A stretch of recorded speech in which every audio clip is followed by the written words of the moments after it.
मुक़द्दस याकूब रसूल की ईद के मौका पर आज की पहली तिलावत। हम यीशु की मौत को अपने बदन में हर वक्त लिए फिरते हैं। मुक़द्दस पौलुस रसूल के करंथियों के नाम दूसरे हाथ के चौथे बाब की 7वीं से 15वीं आयत। मगर हम ये खजाना मिट्टी के बर्तनों में रखते हैं ताकि मालूम हो कि ये हद से ज्यादा कुदरत हमारी नहीं बल्कि खुदा की है। हम हर तरफ से मुसीबत तो सहते हैं लेकिन नाचार नहीं होते। हम घबराते तो हैं लेकिन नाउम्मीद नहीं होते।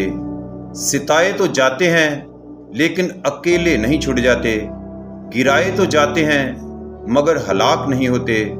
हम यीशु की मौत को अपने बदन में हर वक्त लिए फिरते हैं ताकि यीशु की जिंदगी भी हमारे बदनों में जाहिर हो, क्योंकि हम जीते जी यीशु की खातिर हर वक्त मौत के हवाले किए जाते हैं ताकि यीशु की जिंदगी भी हमारे फानी जसद में जाहिर हो।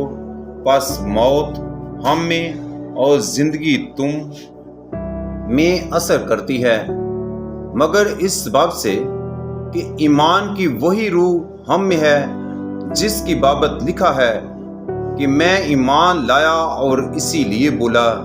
हम भी ईमान लाते और इसी वास्ते बोलते हैं, और हम जानते हैं कि जिसने खुदावंद यीशु को जिंदा किया वही हमें भी यीशु के साथ जिंदा करेगा और तुम्हारे साथ हाजिर करेगा, क्योंकि सब चीज़ें तुम्हारी खातिर हैं, ताकि जिस तरह बहुतेरों के सबब से फजल इफरात से हुआ है उसी तरह ये खुदा के जलाल के लिए शुक्रगुजारी की इफरात का भी बायस हो। पाक कलाम के पढ़े और सुने जाने पर खुदा की बरकत हो। ऐ खुदावंद तेरा शुक्र हो।